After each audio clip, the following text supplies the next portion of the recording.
আহিছোঁ আপোনালোকৰ ওচৰলৈ এটা ধুনীয়া ৰেচিপি লৈ যিটো মানে ধুনীয়া বুলি কিয় কৈছোঁ কাৰণ মোৰ হাজবেণ্ডে খাই খুব ভাল পায় আৰু সেইকাৰণে আপোনালোকৰ ওচৰত মই কথাটো শ্বেয়াৰ কৰিছোঁ আৰু সেইটো হৈছে চিকেন মছলা মানে চিকেন বাটাৰ মছলা বুলি ক'ব নোৱাৰোঁ কাৰণ তাত বাটাৰ এড কৰা নাই কাজু এড কৰা নাই এইবিলাক একো নাই ঘৰত যিটো বস্তু আমাৰ থাকে সেই পাকঘৰত এটা বস্তু কাৰণে ঘৰুৱা ঘৰ মানে গাঁৱৰ ঘৰত যিটো বস্তু থাকে আৰু নতুন বস্তু কিনি আনি সেইটো বনাই বৰ ভালেই হ'ব কিন্তু ঘৰত থকা বস্তুৰে কেনেকৈ মানে টেষ্টিকৈ বনাব সেইটো বেছি ইম্পৰ্টেণ্ট হয় মোৰ কাৰণে কাৰণ বস্তু কিনি আনিতো চবেই বনাব পাৰিব ন আৰু ঘৰত তেনেকৈ থকা বস্তুৱে বনাব পাৰিলে বেছি ভাল হয় সেইকাৰণে মই এইটো ভিডিঅ'ত মই মানে চিকেন কেনেকৈ বনাওঁ বিশেষ মানে ৰুটিৰ লগত খাবলৈ মই এনেকৈয়ে বনাওঁ ঘৰত আপোনালোকে এবাৰ ট্ৰাই কৰি চাব মই কৈছোঁ বহুত টেষ্টি হয় আহক ভিডিঅ'টো চাই লওঁ আৰু এইজনী দেখিছে এইজনী কোনো উঠি দিয়েছে উঠি দিয়ে এইজনী মোৰ ভিডিঅ' যেতিয়া কৰোঁ নহয় একদম আহি এইখিনিতে বহি থাকিবহি কিমান যে ক'ব অকণমান ভিডিঅ'টো কৰি ল'বলৈ দিয়াচোন নাই তাৰপাছত আৰু কি আছে চাচোন মানে হাই কৰি দিয়ে চাবা বুলি কোৱা ভালকৈ কোৱা ভালকৈ কৈছে ভালকৈ কোৱা ঠিক আছে ভিডিঅ'টো চাই লওক অঁ চাব চবেই চাব ন ঠিক আছে ভিডিঅ'টো ষ্টাৰ্ট কৰোঁ ব্ৰইলাৰ গৰম পানী দি ভালকৈ ধুই ল'লোঁ দুজনৰ জোখত বনাম মই নহৰু দুফুটা মই এনেকৈ পিচি লৈছোঁ তাত তাৰপাছত এচামুচ টমেট' কেচাপ দিম পেষ্টটো মিলিবলৈহে দিছোঁ খালি পিছত মই এড কৰিম বাৰু তাৰপাছত নিমখ হালধি জলকীয়া গুড়ি মানে যিমান জ্বলা খায় সিমানেই দিব পাৰিব আপোনালোকে তাৰপিছত বেচন আধা চামুচ কেঁচা পিঠাগুড়ি মোৰ ঘৰত বিশেষ থাকে বিশেষ গাঁৱৰ মানুহৰ ঘৰত থাকেই বাৰু সেইকাৰণে মই অকণমান দিছোঁ এচামুচ তাৰপিছত এইখিনি ভালকৈ মিলাই ল'ম ধনিয়া গুড়ি আধা চামুচ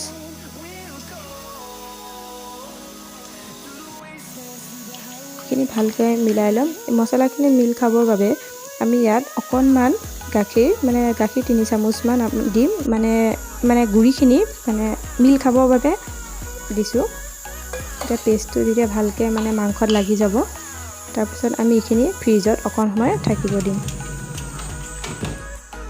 পিঁয়াজ ডাঙৰ পিঁয়াজ দুটা মই এনেকৈ ডাঙৰকৈ কাটি লৈছোঁ নহৰু আদা বিলাহী দিব পৰা ইচ্ছা কৰিলে দিব পাৰিব মই কেচাপ ইউজ কৰিম সেইকাৰণে দিয়া নাই তাৰপিছত এই পিঁয়াজখিনি কেৰাহীত মই অলপ ভাজি ল'ম ডাঙৰকৈ সেইকাৰণে কাটিছোঁ কাৰণ মই এইখিনি ভালকৈ ভাজি মই মিক্সিত মাৰি ল'ম কাৰণ এইটো টেষ্টটো বেলেগ টেষ্টত ডাইৰেক্ট পিচি পেলাই দিলে যিটো টেষ্ট উঠিব কেঁচাকৈ দিলে সেইটো নুঠিব সেইকাৰণে মই প্ৰথম ভাজি ল'ম ভাজি লৈহে মই মাংসত ইউজ কৰিম আপোনালোকে ইয়ানকৈ বিলাহী দিব পাৰে যদি আপোনালোকৰ টমেট' কেচাপ নাথাকে মোৰ এতিয়া আছে কাৰণে মই দিছোঁ আৰু বিলাহী দিব পাৰে আপোনালোকৰ ইচ্ছা এইটোত কোনো মানে বাধা নাই টেষ্ট একেই উঠিব তাৰপিছত জিৰা আৰু ডালচেনি মই ইউজ কৰিম ইয়াৰ লগতে ভাজিম এক্সট্ৰাকৈ ভাজি গুড়া কৰি নিদিওঁ কাৰণ মই এইখিনি গোটেইখিনি একেলগে পিচি নিওঁ যিহেতু অলপ চিমত অলপ ভাজি থাকিম তাৰপিছত আপোনালোকে নিমখ দি দিব পাৰিব মই ইয়াত হালধি এড নকৰোঁ কাৰণ এইটো পেষ্টত মোৰ হালধি ইমান দৰকাৰ নাই সেইকাৰণে মাংসত দিছোঁৱেই সেইকাৰণে ইয়াত নিদিওঁ তাৰপিছত টমেট' কেচাপ 2 চামুচ দিব আপোনালোকে তাৰপিছত জলকীয়া গুড়ি দিব আপোনালোকে যিমান জ্বলা খায় সিমান দিব মই আধা চামুচ দিছোঁ মানে টোটেল মই এচামুচহে ইউজ কৰিম ইয়াত লাহে লাহে ভাজিব এনেকৈ ৰঙচুৱা হোৱালৈকে ভাজিব কেঁচা কৰি নথব পিঁয়াজখিনি ভালকৈ ভাজিবলৈ দিব অকণ ৰঙচুৱাকৈ ভাজিব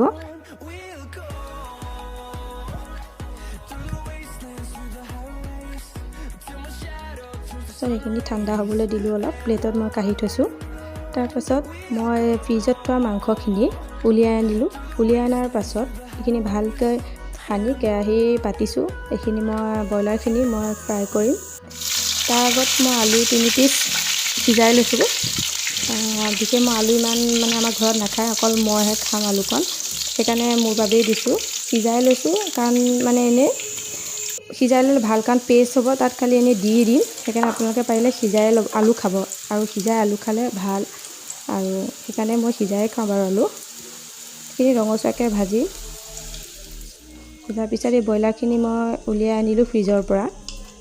তাৰপিছত কেৰাহীত মই আলু ভাজা তেলখিনি আছে, তাতে মই লাহে লাহে গোটেইখিনি ব্ৰইলাৰ ফ্ৰাই কৰিম।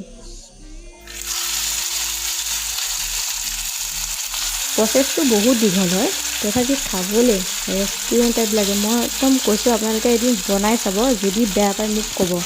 মই বহুত ভাল পাওঁ এনেকৈ খাই। বিশেষ ব্ৰইলাৰ মাংসটো জোল চোল বনালে ইমান ভাল নালাগে, কিন্তু অকণমান মেহনত কৰি বনালে চবতকৈ কিন্তু খাই ব্ৰইলাৰটোৱে ভাল লাগে চাগে। খোৱা মানুহে চাগে ভালকৈ জানিবই, সেইকাৰণে মই অলপ মেহনত কৰিয়ে বনাওঁ।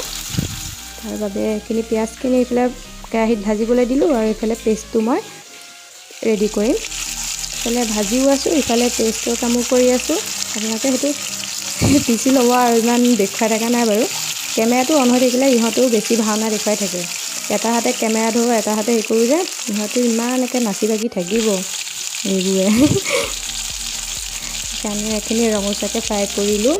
এনেকৈ খালী খাইটো আৰু ভাল লাগে, কিন্তু মই এতিয়া খালীকৈ নাখাওঁ, কাৰণ মই বেছি মাংস নাই, সেইকাৰণে কমকৈ দেখুৱাইছোঁ কাৰণে মই এতিয়া এনেকৈয়ে বনাম। আপোনালোকে এনেকৈ ফ্ৰাইও খাব পাৰিব ইয়াৰ পৰা লৈ যদি বেছিকৈ বনাওঁ বুলি ভাবে।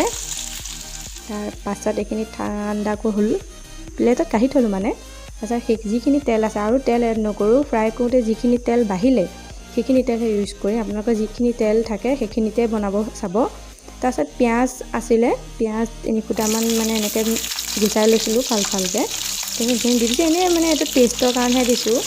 আপোনালোকে ইচ্ছা কৰিলে দিবও পাৰিব বা নিদিবও পাৰিব, সেইটো আপোনালোকৰ ইচ্ছা। কিন্তু মই এনেকৈ পিঁয়াজটো দিওঁৱেই, বহুত বস্তুতে এনেকৈ পিঁয়াজ দি খুব ভাল পাওঁ মই খাই, সেইকাৰণে মই চবতে এনেকৈ দিওঁৱেই।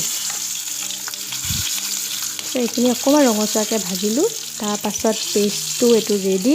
এই পেষ্টটো আমি লাহে লাহে দিম, আৰু এইটো দেখিছে পেষ্টটো মই মানে মিক্সিত পিছাটো নাই দেখুওৱা বাৰু। আপোনালোকে এইখিনি পিচিবহে লাগে, ইমান আৰু ভাঙি পাতি বুজাই থকা নাই আৰু। তাৰপাছত আপোনালোকেতো বুজি পাইছেই চাগে, আৰু কি যে ভুলকৈ কৈছোঁ নাজানো, আৰু আপোনালোকে চাই চাই বুজিব আৰু দেই। ইমান আৰু অলপ লাহে লাহে আহিবগৈ বাৰু। এটা হাতে কেমেৰা ধৰি আছোঁ ভাই, বহুত কষ্টকৈ মই দেখুৱাইছোঁ। আপোনালোকে এনেকৈ বনাই খাবচোন। একেবাৰে মানে ভাজোঁ বুলিয়ে ভাজিছোঁ, আৰু দেখিছেই নহয়। এইখিনি মই চুচি বাচি দিছোঁ, মই বহুত চিপচ, একেবাৰে চুচি বাচি মিক্সিত অকণো থাকিবলৈ নিদিওঁ বস্তু। যি আছে গোটেইখিনি পানী দি চুচি দিলোঁ। ইমান কষ্টকৈ বনাম কিয় এৰি দিম ন, সেইকাৰণে এতিয়া গোটেইখিনি দিলোঁ। পানী অকণমান দি সেইখিনি এতিয়া জুইটো হ'লে চিমত দিব দেই। পেষ্ট ভাজোঁতে বেছি জুই দিলে পেষ্ট জ্বলি যাব, সেইকাৰণে আপোনালোকে চিমত দি অকণমান সময় ভাজিব। যিহেতু আগত ভাজি থোৱা আছে, ইমানো মেহনত নহয় ইয়াৰ এতিয়া, তথাপিও আপোনালোকে চিমত অকণমান ভাজি থাকিব।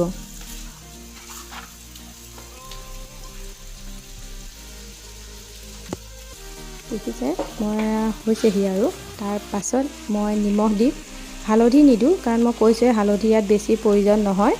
ব্ৰইলাৰটো ফ্ৰাই কৰোঁতে যিকণ হালধি দিছোঁ সেইকণেই ইয়াত, কাৰণ হালধি নিদিওঁ আৰু মানে কিয় নিদিওঁ নাজানো, সেইটো ভবা নাই, কিন্তু নিদিওঁ মানে ইমান হালধি। আপোনালোককো সেইকাৰণে কৈছোঁ, যদি মন যায় দিব পাৰে বাৰু, সেইটো নকওঁ বাৰু, আপোনালোকৰ ইচ্ছা, কিন্তু মই হালধি ইউজ নকৰোঁ। মিক্স, তাৰপিছত গাখীৰ, মই কৈছোঁ এইটো বস্তুত গাখীৰ লাগিব, আপুনি গাখীৰ এগিলাচমান লাগিবই। গাখীৰখিনিত দি উতলাই থকা সেই টেষ্টটো বহুত বেলেগ। কিছুমানে বাদাম, মগজ এয়া দিব পাৰে, এতিয়া যিহেতু নাই মগজ চগজ, ইমান আৰু চব সময়তে নাথাকে ন এইবিলাক বস্তু, সেইকাৰণে গাখীৰটো যিহেতু থাকেই আমাৰ ঘৰত, আৰু চবৰ ঘৰতেই থাকে, বা তাজা পেকেটো দিব পাৰে, আপোনালোকৰ ইচ্ছা। মোৰ ঘৰত গৰু গাখীৰ আছে, সেইকাৰণে মই গৰু গাখীৰে দিছোঁ। এনেকৈ গাখীৰকণ দি উতলাই থাকিব। ইয়াৰ পাছত আপোনালোকে আলু যে মই সিজাই থৈছিলোঁ, সেই ফ্ৰাই কৰা আলু পিচ মই ইয়াত উতলিবলৈ দি দিম। আপোনালোকৰ যদি বেছিকৈ আলু খায় আপোনালোকে দিব পাৰিব, আমাৰ ঘৰত আলু খোৱা মানুহ বহুত কম, সেইকাৰণে 3 পিচ দিছোঁ। তাৰপিছত এইখিনি লাহে লাহে ভাজিব। তাৰপিছত ইয়াত অলপ সময় উতলাৰ পিছত ফ্ৰাই মাংসখিনি আপোনালোকে গ্ৰেভিটোত দি দিব। দি দিয়াৰ পিছত অলপ লাহে লাহে লৰাব, কাৰণ কিয় ব্ৰইলাৰটো বহুত কোমল হয়, ভাঙিবলৈ নিদিব, কাৰণ গৰম পানী দি ধোৱাও হৈছে আৰু ফ্ৰাই কৰাও হৈছে, সেইকাৰণে লাহে লাহে যিমান পাৰে লৰাব। মাংসটো ভাঙি যাবলৈ দিব নালাগে, আৰু পৰাপক্ষত এনেকৈ যেতিয়া পিঠাগুড়ি বেচন দি ভাজিলে ব্ৰইলাৰটো নাভাঙেই, কিন্তু হাতা দি বেছি সময় হেৰি কৰি থাকিলে মাংসটো ভাঙি যোৱাৰ বেছি চান্স থাকে, সেইকাৰণে বেছিকৈ লৰোৱাৰ প্ৰয়োজন নহয় বাৰু মাংসটো দিয়াৰ পিছত। তাৰপিছত অকণমান সময় ঢাকোন দিব, মানে গ্ৰেভিটো মাংসত মানে সোমাই যাবৰ বাবে ঢাকোনখন দিব দিছোঁ। চিমত দিব দেই, জুই বেছি দিলে আপুনি মানে পেষ্টটো জ্বলি যাব পাৰিব। মানে দেখিছে কালাৰ এনেকৈ উঠিছে, কিন্তু খাবলৈ যিমান দেখিবলৈ ধুনীয়া হৈছে ন, সঁচাই কৈছে সিমানেই বহুত ভাল লাগে খাই মাংসটো এনেকৈ খাই, বিশেষ ৰুটিৰ লগত। কৈছে মোৰ হাজবেণ্ডৰ একদম ফেভাৰেট হয় এইটো ৰেচিপি, আৰু একদম ৰেষ্টুৰেণ্ট টাইপে লাগে খাই। আপোনালোকে এদিন ট্ৰাই কৰিব, মানে মই কৈছোঁ মোৰ একদম মানে বহুত ভাল লগা ৰেচিপি হয় এইটো। তাৰপাছত গাখীৰ দিছোঁ, যিখিনি আছে গোটেইখিনি গাখীৰ, এপোৱা গাখীৰ লাগিবই, মানে এগিলাচ গাখীৰ লাগিবই। তাৰপাছত গাখীৰখিনি দি পানী এড কৰিব ইয়াত ইমান প্ৰয়োজন নহয়, কাৰণ গাখীৰ দি উতলাম যিহেতু, আৰু এইটো গ্ৰেভি ৰাখিম। এইটো জোল কৰিবলৈ হ'লে পানীটো বেছি লাগে, কিন্তু যিহেতু আমি গাখীৰ দিয়ে জোল কৰিম, আৰু মানে জোল নকৰোঁ, গ্ৰেভি টাইপ হৈ থাকিব, তেতিয়াহ'লে প্লেটখনত মানে বিয়পি নাযায়। প্লেটখনত দিলে মানে গ্ৰেভিটো সেইটো ষ্টাইলত বেছি ভাল লাগে। তাৰপিছত এইখিনি অকণ ঢাকোন মাৰি দিম, গাখীৰখিনি দিলোঁ যিহেতু, অলপ সময় উতলিবলৈ দিম। দিয়াৰ পিছত বাটাৰ থকাহেঁতেন দিলোঁহেঁতেন, কিন্তু ঘৰত বাটাৰ নাই, সেইকাৰণে বাটাৰ নাই দিয়া, সেইকাৰণে ইয়াক মই চিকেন বাটাৰ মছলা বুলি ক'ব নোৱাৰোঁ। ই মানে ঘৰুৱা চিকেন মছলা বুলিয়ে ক'ম, আৰু একদম সহজ কথা, ঘৰুৱা চিকেন মছলা মই দিছোঁ দেই নামটো। কেনেকুৱা নামটো বেয়া হ'ল যদি ক'ব বাৰু। তাৰপিছত দেখিছে উতলিছে, আৰু একদম ক্ৰিমি লাগিব খাই, কাৰণ গাখীৰ উতলিব দিছোঁ ন, আৰু গাখীৰ ক্ৰীমনেছ এটা থাকেই বিশেষ। এইটো ৰেডি। তাৰ পাছত খাব পৰা হৈ গ'ল, চাই লওক। তাৰপাছত ৰুটিৰ লগত, ভাতৰ লগতো খাওক, আপোনালোকৰ ইচ্ছা। আৰু কেনেকুৱা পাই ক'ব, আৰু এদিন বনাই খাব। মই এতিয়া বিশেষ ৰুটিৰ লগত খাম, সেইকাৰণে আপোনালোকক সৰুকৈ ৰুটি ফটো এখনো দি দিম। তাৰপাছত থেংক ইউ ভিডিঅ'টো চোৱাৰ বাবে, বাই।